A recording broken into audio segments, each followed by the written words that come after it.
Nous sommes le 17 mars 2015 et nous sommes ici sur le futur parc d'Ozone, sur le futur parc écologique qu'il va y avoir ici.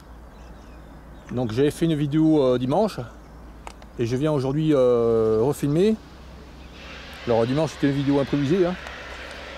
Là je vais filmer avec plus de détails les affiches et j'ai apporté les documents. Voilà. Alors on voit ici que tous les arbres sont coupés finalement. Tous les arbres ici ce sont des peupliers noirs. La plupart ce sont des peupliers noirs, les gros arbres ici là. Comme celui-là, là, le gros là. Donc j'avais filmé une bonne partie de ces arbres qu'il y avait ici là, l'autre jour. Donc on voit qu'ils sont tous coupés là. Ils n'ont pas été coupés juste à l'orée de cette zone. Voilà. Donc il y a un rectangle ici là, qui fait plus d'un hectare. Et d'autre côté un autre rectangle encore plus grand. Voilà. Près de la zone enfin, du Grand Darnal là. Voilà. Donc là je suis venu ici pour faire ce petit reportage car ici il y a plus de silence par rapport à là-bas où il y a la route qui passe. Voilà. Allez, nous allons voir en fait l'affiche. Alors ici bien sûr, ça j'ai déjà filmé, tous les arbres sont coupés, les gros, comme les petits, voilà, comme celui-là ici. Donc ils sont entassés là, on peut voir tous les arbres, tous les peupliers, ici, là, ils sont bien en tas ici. Bon c'est des gros arbres, hein, on peut voir, voilà. Donc voilà. Et puis comme arbre aussi, il y a, ce sont des arbres à fleurs, voilà, des prunus. Alors c'est pas des pruneliers pour la plupart, c'est des pruniers, sorte de pruniers retournés à l'état sauvage. Je vais mettre un peu plus loin là, pour avoir plus de silence et de tranquillité pour faire la vidéo. Voilà. Voilà, beaucoup d'arbres sont pourris. Il y a des arbres qui sont tombés au sol depuis longtemps. Il y a des trous de cérambicide dedans. Bon, j'en avais filmé la dernière fois. Pas celui-là peut-être, mais il y en a beaucoup.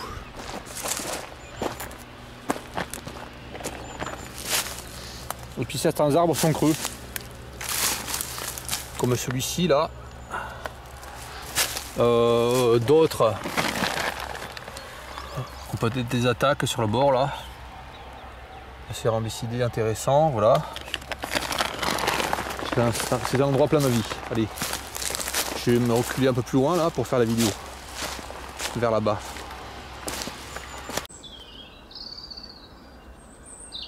Voilà, nous étions tout à l'heure là-bas. 70 mètres à peu près. Et là nous avons pénétré direction en fait géographiquement en direction au pont d'Aquitaine finalement. Nous sommes au sud du pont d'Aquitaine, nous allons progresser vers le pont d'Aquitaine, vers le nord donc. Et là nous voyons cette zone, je pense que c'est la zone qui va être protégée là. Alors nous voyons des piquets là. Voilà. Donc je fais une petite inspection ici. On peut constater qu'ici il y a du gros chèvrefeuille, voilà. Donc là c'est une forêt qui n'a pas été, enfin la forêt qui a été broyée là-bas, c'est une forêt qui était comme ça depuis plus de 30 ans, hein, qui n'a pas été, qui était restée à l'état sauvage depuis plus de 30 ans, d'après un passant que j'ai vu là, assez âgé, donc il m'a dit que ça faisait vraiment des années, encore plus que 30 ans même. Il a toujours vu cet endroit en forêt, donc en forêt sauvage bien sûr. Donc ici nous avons le reste de la forêt, hein.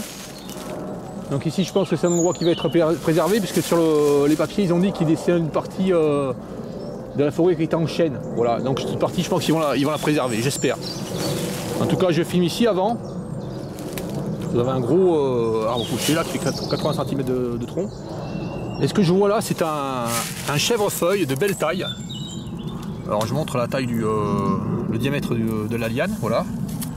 Qui part de cet arbre là. Alors c'est à côté du gros arbre renversé là. Voilà. Et qui monte dans l'arbre.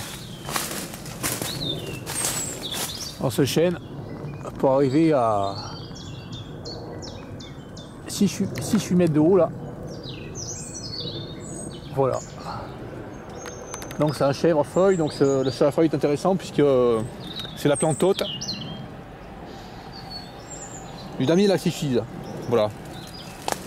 Donc je vais filmer en fait l'affiche maintenant. Voilà. Donc voilà, c'est arrêté en 3 pages. Nous allons voir pourquoi en détail ce qui est suite absurde. Alors, préfet de la région, alors, mon arrêté préfectoral numéro 1407, portant autorisation de défrichement de bois situé sur le territoire de la commune de Bruges. Voilà, bon. Alors, le code forestier, notamment ses articles L 341.1, bon, je crois que je vais sortir la pochette là, ça brille. On recommence. Absurde, voilà. Alors, le code forestier, notamment ses articles, ok.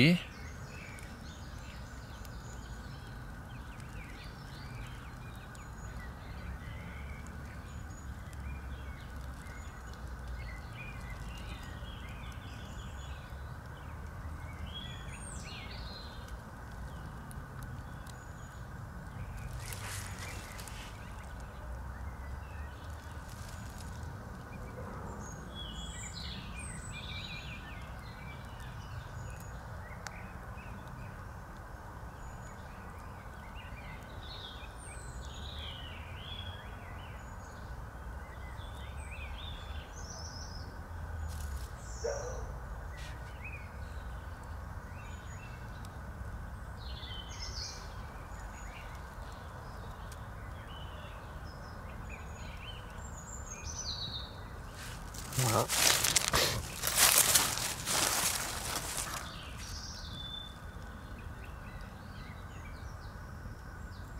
Alors voilà, là nous arrivons à la chose complètement débile. Mesure de compensation. Un boisement compensateur sera mis en place sur une surface de 12 hectares sur la commune de Saint-Laurent de Médoc. Alors ça c'est complètement stupide. Puisque nous allons voir pourquoi c'est stupide. Enfin, voilà, je vais le dire maintenant, c'est stupide parce que ce qu'ils vont faire à Saint-Laurent-du-Médoc, c'est faire un boisement de remplacement, mais pas avec les mêmes essences d'arbres. Voilà. Alors ici nous avons principalement sur ces 21 hectares qui ont été abattus, il y avait des peupliers noirs. Voilà. Et ce qu'ils veulent planter à Saint-Laurent-du-Médoc, ce sont des chênes. Alors 2 espèces de chênes de la région et aussi une espèce de chêne américain.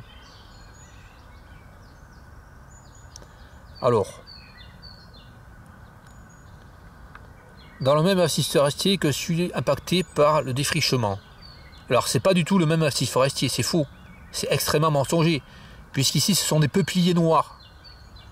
Donc nous avons vu que ce sont des peupliers noirs ici. Il consiste à boiser des parcelles appartenant à un propriétaire privé. Liste en annexe 2. Le boisement sera réalisé en chêne pédonculé. Ok, le chêne pédonculé c'est un chêne de la région. En chêne sessile. Le chêne sessile c'est un arbre qui pousse ici aussi. Peut-être moins que le chêne pédonculé. Mais c'est un arbre autochtone. Avec une densité minimum de 250 plants à l'hectare. Alors là, ça c'est une information qui est sans intérêt. Ça ne donne pas de renseignements vraiment sur comment sera la forêt. Une information comme ça est totalement ridicule. Ce qui doit être donné quand on fait une plantation d'arbres pour le public, c'est dire la distance de plantation entre les arbres. Voilà. Donc s'ils avaient dit par exemple, les arbres seront plantés selon des rangées espacées tous les 5 mètres et sur chaque rangée les arbres seront espacés tous les 10 mètres. Voilà, ça aurait donné une indication sur le type de forêt, comment sera faite la forêt. Ensuite, il en chêne rouge avec une densité de 600 plants par hectare. Alors là, c'est complètement stupide. Je rappelle que le chêne rouge, c'est un chêne américain. Voilà. Alors, tout ceci, on peut le vérifier extrêmement facilement. Voilà. Donc, j'ai apporté le document ici. Donc je sais pas si j'ai le droit de diffuser, voilà, de montrer ce qu'il y a dans les livres. Et je montre simplement ces livres là. Voilà, des livres tout à fait trouvables facilement. Alors je sais pas s'il peut être épuisé celui-là.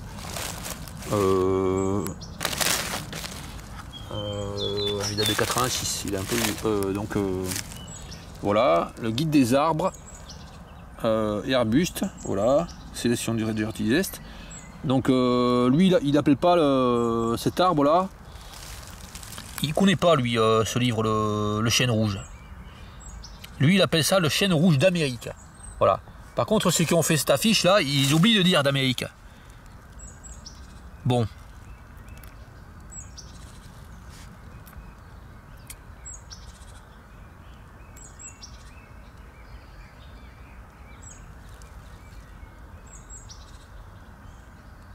Alors ensuite,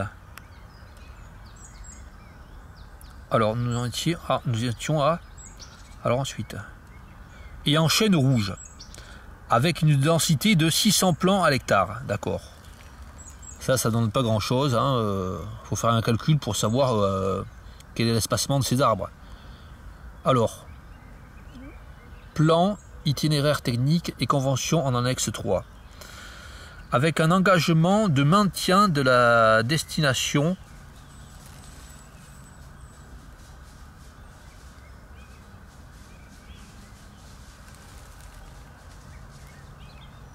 quoi ça?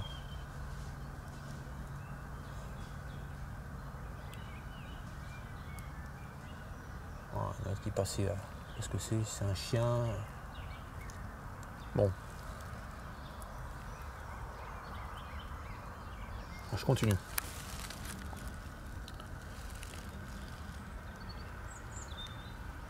Avec une densité de 600 plants hectares. Plan itinéraire technique, convention. Alors, je disais donc,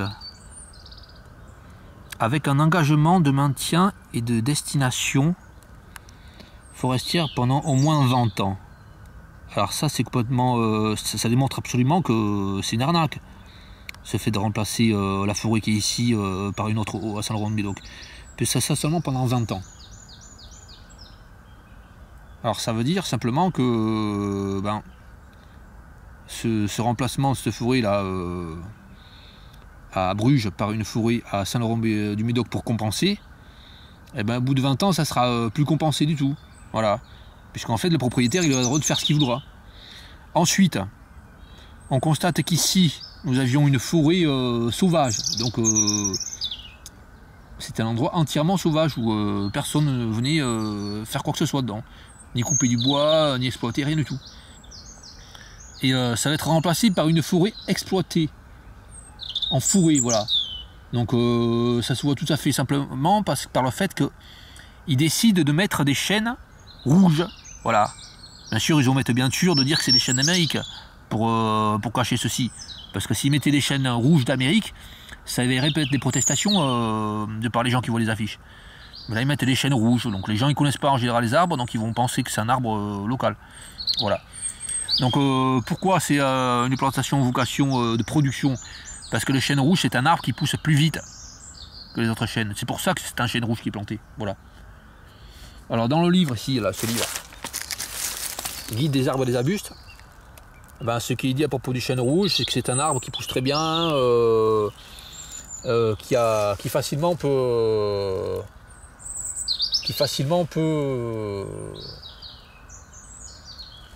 quoi ça?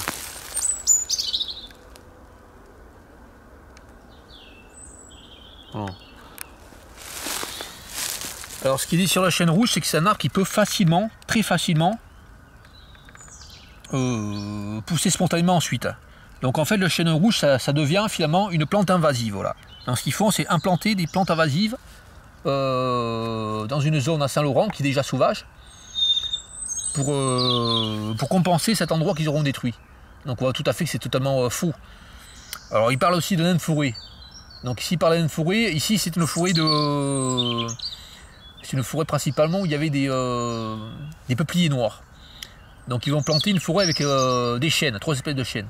On voit tout à fait que c'est pas la même forêt, c'est faux, c'est mensonger. Voilà. Ensuite, donc il y aura préservation de boisement. Alors, création de cellules arborées avec préservation du boisement actuel au nord de la parcelle. Oui, bon, c'est faux. Préservation, c'est pas précis ce qu'ils mettent là. Au nord de la parcelle, bon, oui, c'est ici. Là, on est au nord de la parcelle.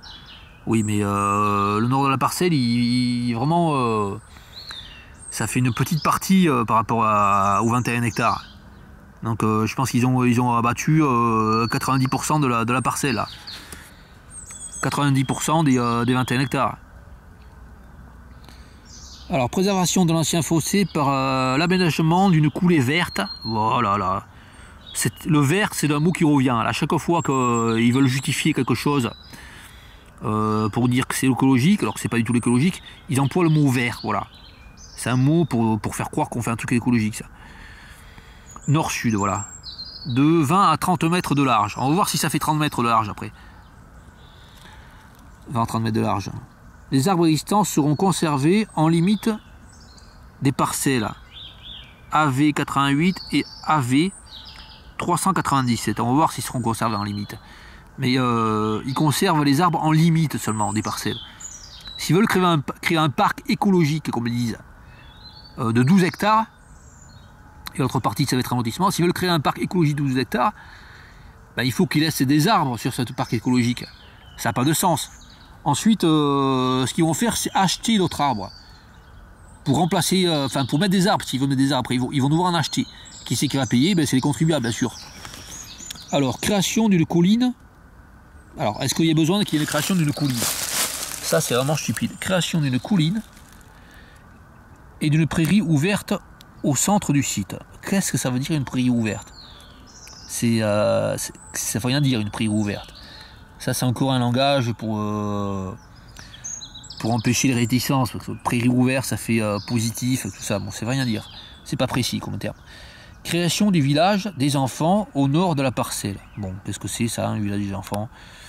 C'est quoi un village des enfants? Qu'est-ce que ça veut dire? Création de noues paysagères. Alors, qu'est-ce que c'est des noues paysagères? Et d'un jardin filtrant permettant de traiter les eaux pluviales. Ah bon? Alors, il y a besoin d'un jardin filtrant qui permet de traiter les eaux pluviales. Ah bon? Alors, période d'intervention. Alors, les périodes d'intervention sont décrites dans l'article de l'arrêté préfectoral portant dérogation à l'interdiction de destruction d'espèces végétales protégées. Voilà, en date du 22 décembre 2014. Pour les zones 1 et 2, le défrichement pourra être réalisé de mi-septembre à mi-mars en dehors de la période de reproduction et de repos de la faune. Ah bon?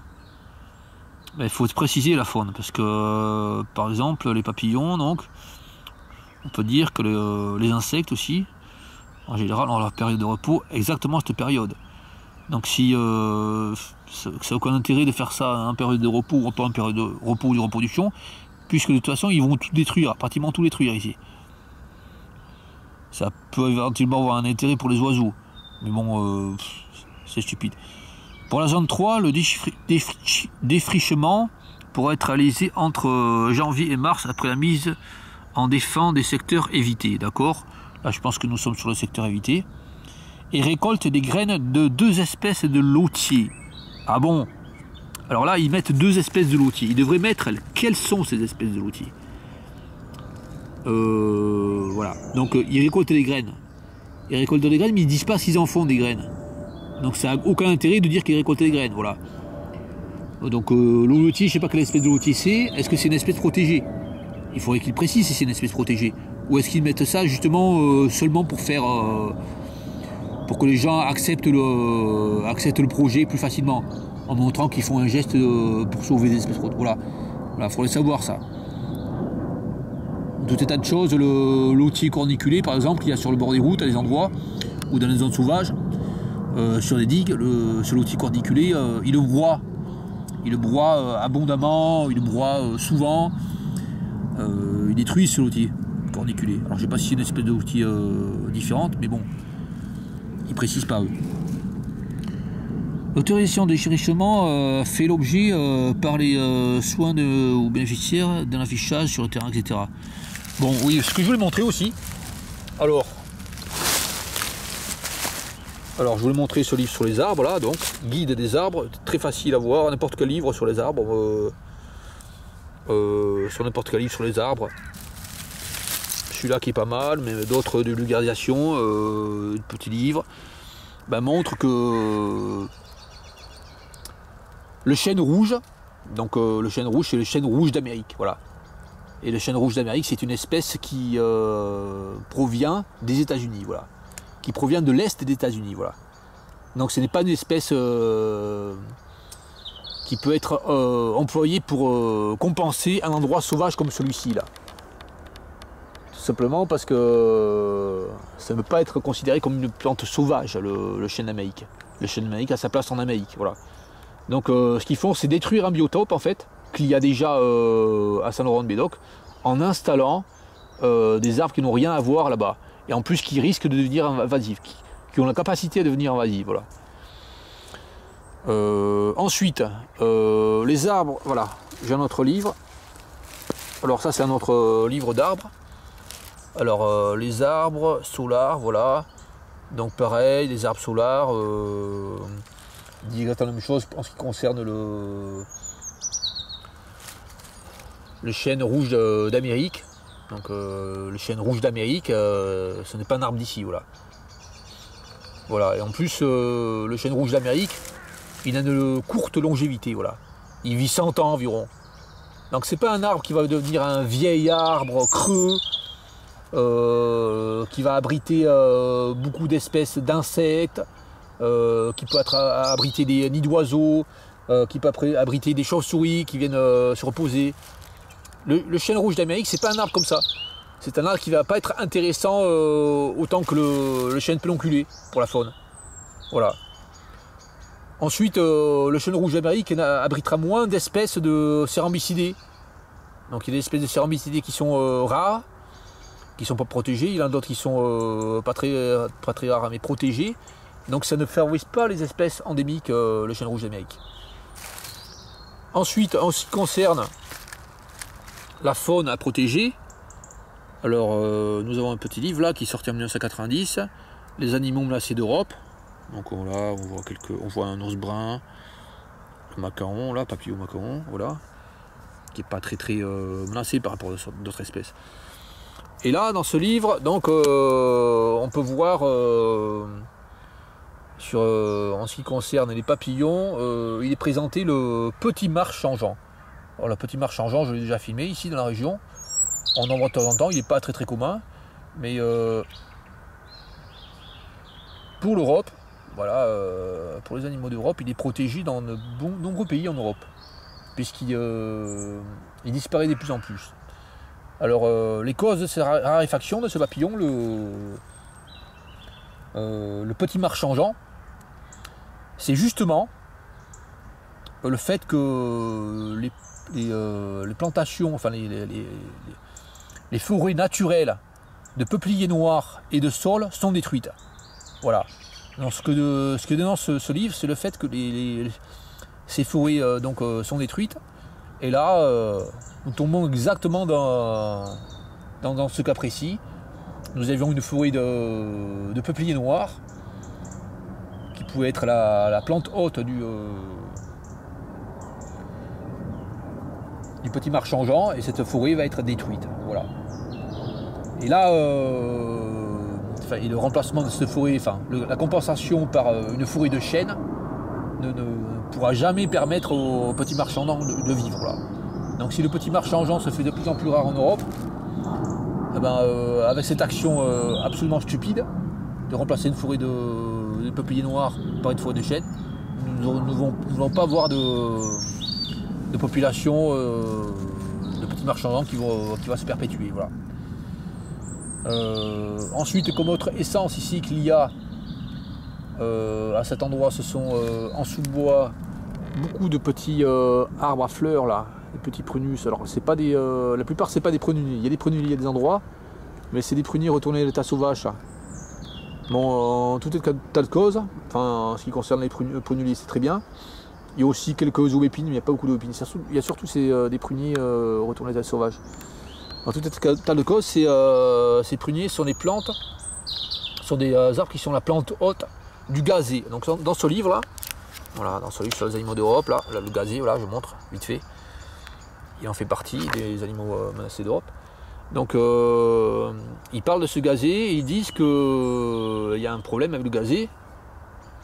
Enfin, il disparaît de plus en plus, puisque les endroits où il y avait des prunelliers, les prunus en général, hein, voilà, comme ceux-là, là, où on voit les fleurs, eh ben, disparaissent. Les disparaissent, les endroits où il y a des pruniers sauvages disparaissent, ce qui fait que le gazé disparaît. Voilà. Là, nous sommes exactement dans ce cas de figure. Là, nous avons un endroit où il y avait des prunelliers, enfin des prunus en tout cas. Plante haute du gazé, et cet endroit va être détruit. Voilà. Donc ils font vraiment tout ce qu'il faut pour détruire des espèces qui sont menacées ici. Voilà. Donc tout ceci là, tous ces décrets de vouloir remplacer, faire une compensation, tout ça c'est du cinéma, c'est du baratin. Ce qui va se passer, c'est que cet endroit va être détruit de toute façon. Quand c'est l'endroit du Médoc, ils vont planter une forêt, qui vont l'entretenir, qui vont le maintenir en telle forêt pendant 20 ans. Donc entretenir, qu'est-ce que ça veut dire? En fait, ça veut dire qu'ils vont broyer le sous-bois, ils vont détruire tout ce qui est intéressant dans le sous-bois. Qu'est-ce qu'ils vont faire du chèvrefeuille qui grimpe le long des chênes? Ah ben, il est très probable qu'ils passent à des engins qui broient le chèvrefeuille et qu'ils empêchent justement encore une espèce là qui est protégée, vraiment, qui est protégée en France, c'est le damier de la suicide. Ils vont empêcher le damier de la suicide de pousser. Voilà. Alors ici on a vu sur cet arbre là, ici il commence à faire noir là du chèvrefeuille là. Alors qu'est-ce qu'ils vont faire ici? Est-ce qu'ils vont maintenir cet endroit en endroit sauvage, semi-sauvage? Qu'est-ce qu'ils vont faire? Mais ici, il y a un potentiel de vie d'un papillon protégé, le damier de la suicide, voilà. Donc en fait, tout ce qu'ils font là, c'est détruire la nature. C'est simplement détruire la nature. Et bien sûr, ce texte-là, ce décret ne précise pas du tout ce qu'il adviendra de la forêt de substitution, là, enfin de compensation à Saint-Laurent du Médoc dans 20 ans. Voilà. Est-ce que la personne aura le droit de tout broyer dans 20 ans? Eh ben ça, apparemment oui, voilà, puisque c'est pendant 20 ans que ça sera fait cette forêt. Une forêt de chêne qui a 20 ans, c'est ridiculement jeune. Donc ça c'est ridicule. Je pense qu'au bout de 20 ans, la personne pourra très bien couper sa forêt de chêne pour en faire du bois de chauffage, pour vendre ce chêne pour bois de chauffage, voilà. Voilà. Allez, il commence à faire nuit, je vais rentrer.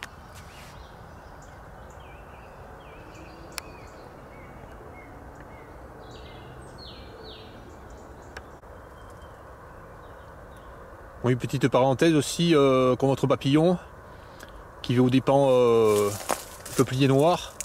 Il y a le moriot.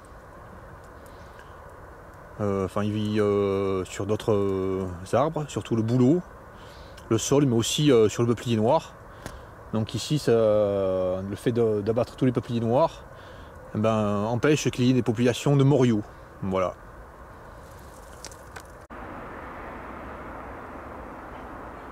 Bon allez, quittons ce parc écologique respectueux de la biodiversité 2015-2020. Voilà. Parc Ozone. Parc pour tous, ouvert à tous. Voilà. www.parcozone.fr.